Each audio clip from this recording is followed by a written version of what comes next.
저희 남편이 갑자기 집에서 잠을 안 자요.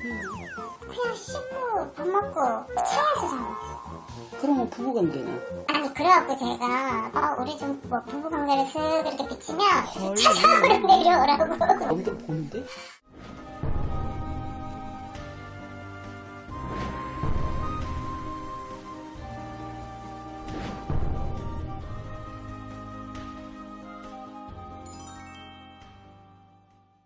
그러면 부부가 생활을 출근을 하고 퇴근 후에는 그러면 밥 먹고 차에서 네, 차에서 내려가서 지금 작년으로부터 그냥 이제 다 해결하고 와서 이제 집에 그러니까 차에서 주차장에서 차에서 자는데 그러니까 지금 이제 거의 이제 집처럼 그거 뭐 세팅이 다 돼 있어요 거기에 뭐 해결이 뭐 히터도 있고 화장실은 어떻게 그래? 급할 땐 싸고 그래가지고 그냥 불편하다. 그거는 뭐 그게 뭐 자기는 그러니까 그 정도로 그거를 감수해서라도 차에서 그렇게 자는 게 편하다고 하거든요. 아우 그래도 집에서 자야 사람이 나가서 일하는 것도 안 불편하고. 그래서 제가 아니 그건 좀 너무 그 문제가 있는 거라고 생각 들어서 안 된다고 그냥 그럼 한 달 그냥 제가 올라와서 내려가지 말라고 엇박을 지르고 그러면 나는 진짜 이혼을 하든지 나서 정말 못 사니까 올라와라. 그래서 한 달간을 그렇게 평상시처럼 그냥 집에서 자고 했어요. 네. 근데 진짜 사람이 몰골이 아주 그냥 페인이 되고 저러다 죽겠다 싶더라고요. 그래서 내가 아이고 이게 사람 죽기 전에 그래도 그래 너 원한다고 내려가라고 주차장을 보냈어요. 그리고 지금 그러고 내가 6개월 됐어요. 그러면 부부관계는? 아니 그래갖고 제가 또 부부관계는 또 해야 되잖아요. 그래서 제가 정말 생각이 날 때쯤 우리 좀 뭐 부부관계를 쓱 이렇게 비치면 차상으로 내려오라고. 여기도 보는데? 썬팅 돼 있어? 또라이니까 아니 썬팅은 되냐고. 돼 있지는 않은데 그래도 내가 그 정도로 네가 원하는 그걸 감수해라 이 정도죠. 무슨 얘기야? 그러니까 그게 좀 이상하고 미쳤지. 그래서 그냥 미친 척하고 해봤는데 뭐 그렇게 뭐 썩 집에서 하는 만큼은 아니지만 올라오지를 않는다는데. 그래 스릴이 있네요. 그냥 아직 한계를 맡겨서 그런지. 근데 썬팅을 해야 되겠다. 아니 근데 또 이렇게 뭐 주차장이라 그냥 사람들이 없을 뭔 소리를 했어? 사람들이 막 지나가고 모르겠어요. 저한테 다 뭐 그냥 보이지? 집중해서 저도 잘 모르겠지만 그냥 그렇게 하고 있어요 지금. 사실은 아니 그러니까 선생님 진짜 집터를 딱 얘기하신 거 제가 그게 궁금해서 왔거든요. 이게 집터가 문제였어요. 저 남자가 저러나. 이게요. 이렇게 집터가 한번 이사를 잘못 가잖아요. 그러면 안 바뀌어요 그게. 근데 이제 집 안에서도 나하고 맞는 방이 있고 아닌 맞는 방이 있고 보통 방에서 못 자면 거실을 나가거든요. 야 그래요? 거실? 네. 거실도 지나쳐서 지금 차장으로 갔다가는 이사하셔야 돼요. 그러니까 저는 그래서 신랑한테 혹시 귀신이 붙었나 또 그 생각. 아니, 귀신이 아니라 터에서 작용하는 게 안 맞는 거야. 그런가요? 방향이 내가 안 맞. 그러니까 극한 방을 가서 내가 수면을 하거나 휴식을 취하는 게 편하지 않다는 거예요. 그 이제 첫 번째로 이사를 하셨어요라고 묻은 거 문제가 있기 때문에 물어본 거란 말이에요. 근데 지금 얘가 그렇다고 그래서 뭐 비행청소년은 아니야. 소녀는 근데 공부하는 학생이 집중도 되고 편해야 되지 않겠어요? 가뜩이나 공부를 안 하는데. 안 하는데 집터가 서러니까 더욱 안정이 안 되는 거거든요. 그래서 책상머리에 앉아있을 수가 없지. 그리고 예를 들어 얘 학원을 보내도 뭐가 안 돼요. 피곤하니까 몸이. 맞아요 선생님. 그래서 여기 학원 선생님한테 연락이 와요. 얘 맨날 졸고 집중을 못하고 몸이 있다. 피곤해요. 그 집은 몸이 피곤하단 말이야. 근데 우리 기준님만 그 터가 맞았나 봐. 아니 그러니까 지금 저 그 얘기하려고요. 저는 왜 괜찮은지. 사람이 1년에 한 번씩 이사방이나 모든 방위가 바뀌는데 이사방위가. 그리고 남녀가 달라요. 같은 날 방향이. 그러니까 그 부부나 가족 구성원들이 방향을 맞춰서 이사 가는 거 되게 힘들거든요. 그래서 이사를 갈 수 있는 놈과 모든 이런 놈들이 있단 말이죠. 까죠.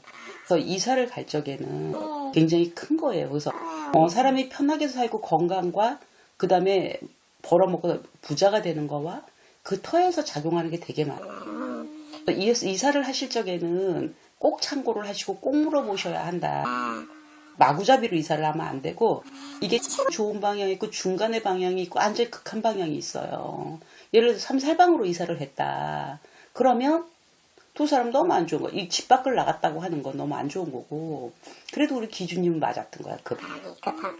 그러면 세 식구가 부부가 적어도 두 부부는 안 맞았다는 거예요, 당연히.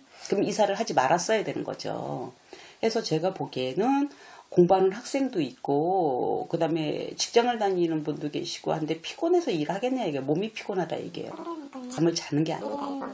그리고 이게 한대 잠을 자게 되면 잠을 잤다 해더라도 굉장히 몸이 나른해지고 병와요.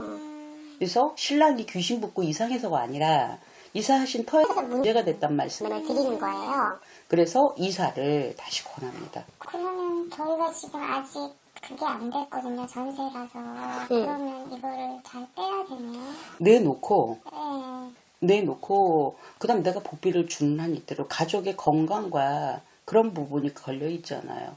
지금 사업을 하시고 그러는 게 아니니까 금전에 큰 폭은 없겠지만 여하튼 금전이 준다고 이런 방으로 가면 네. 사람도 병액수가 들고 그냥 저희 집이 선생님 지금 아파트 살거든요. 네. 근데 그 아파트에도 그런 터가 그런 게 있나요? 이게 아파트도 터에 올라간 거니까 그 터 착용을 받잖아요. 똑같습니다. 빌라가 됐든 아파트 원룸이든 단독이든 단독에만 저는 그런 줄 알았어요. 터신이 자리하고 있어요.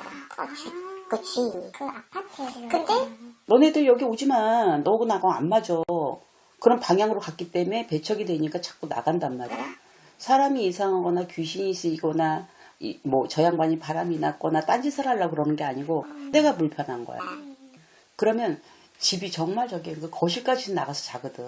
문 밖으로 나가서 잔다는 거 이사를 생각해 보셔야 돼. 더군다나 따님까지. 지금 너무 중요한 시기잖아. 지금 올해 얼마나 중요한 시기예요. 선생님 언제가 이사가 좋은? 이사는 빠르면 빠를수록 좋고요. 그다음에 신랑 나이가 몇 살인가요? 됩니다. 엄마는요? 저는 해가 됐고요. 네. 이게 틀리다니까 이사 방이가. 여자 남자가 그렇구나. 좀 몰랐어요. 지금 저랑 맞지만 신랑은 달라서 이런 문제가 생겼는데 이제 신랑이랑 저랑 그러면 같이 좋은 방향이 그 방향을 뽑는 거예요. 지금요? 지금 우리 일선이 남쪽 하나밖에 없어요. 같이 방이. 이쪽이요? 방향이 이게 똑같은 방향 나오는 게 이게 많이 나와 이사 방위가 많잖아요. 있잖아요. 네네. 그래서 신랑은 동남쪽, 서남쪽, 남쪽, 서북간 엄마는 동쪽, 중앙방, 남쪽, 서쪽. 쪽인데 지금 방향이 맞아 떨어지지 않고 있잖아요. 이렇게. 네네. 근데 아저씨가 선한간인데 이거는 몸진방 나쁜 방향이에요. 몸이 아플까? 합식은 들지만 나빠요. 그래서 이런 데는 못 가요. 그러면 이렇게 서로 상승을 할 수 있는 좋은 방향으로 이사를 가야 하기 그렇기 때문에 합식이라고 하면 네. 먹을 것도 들고 편안하다는 뜻이거든. 그리고 아빠는 합식이 들고 엄마 같은 경우에는 지금 식신. 그러니까 먹을 게 늘어나는 방향이 되고 그래서 이게 3살이 아니고 이런 3~3방은 누구나 못 가요. 그래서 이런 방을 제외하고 갈 수 있는 방향을 선택하고 가셔야 하고 그러니까 이사를 하기가 많이 힘들 거라는 거야. 방향이 한 방향밖에 없기 때문에. 그렇게 되면 어떻게 해요? 집을 일단은 내놓고 네. 내놔야 되죠. 주인한테 얘기하세요. 해서 뭐 전세 이런 거 전세는 잘 나갈 거예요. 네네. 다행이네. 잘 나갈 거고 그리고 이제 쪽에서 왔으니까 집들도 전세는 괜찮을 것 같습니다. 나가는 거. 그리고 나는 집을 보러 다니셔야 되고 이제 바로 그러면 여기 나가서 바로 그러면 내놔야겠네 선생님. 그래요. 바로. 그래야 집이 좀 편하죠. 많이 편해야 사람 식구 수가 편하고 그러죠. 올해 운세들은 나쁘지 않아요. 세 식구 다. 운세들은 굉장히 좋은 근데 응? 그런데 사람이 약간 변태성을 띠는 거 이상하잖아. 그래서 검사시럽게. 이사하면 괜찮겠죠? 괜찮아요. 이사하면 네. 괜찮습니다. 그리고 아저씨가 올해는 승진, 승진 운도 있고 올해 운세가 굉장히 좋은 운세예요. 근데 이게 피곤하잖아요. 감히 상사한테 인사고과를 잘 못 받아요. 피곤하면 똘똘하고 꼼꼼하신 양반이 그게 완전하게 안 된다는 거예요, 이 일이요. 그러니까 몸을 편안하게 집안에서 주무실 수 있도록 빨리 조치를 하셔야 돼요. 이렇게 승진우도 있는 사람을 그냥 주차장에서 재웠네요. 그게 아니라 몰랐으니까 선생님 몰라서 알고 알았다면 그렇게 가셨겠죠. 그죠? 설마 했는데 부부 생활도 편안하게 하셔야 돼요. 안녕스럽습니다. 이게 좀 중요하긴 한데 선생님. 아유, 너무 스스러워. 그러지 마. 그래 좋았습니다. 네네. 좋았어요? 이 아줌마 좋은 아줌마요. 감사합니다. 이렇게 해서 한번 이사를 권합니다. 그래, 아우, 진짜 정말 선생님. 저희 진짜 이게 너무 좀 웃긴 말이지만 너무 촬영하면서도 왜 저러나 했는데 다 그게 그 즐긴 거 이유였다. 아니요? 내가 보기에. 아우, 응? 얼굴이 활짝 피는 거 봐. 그러니까.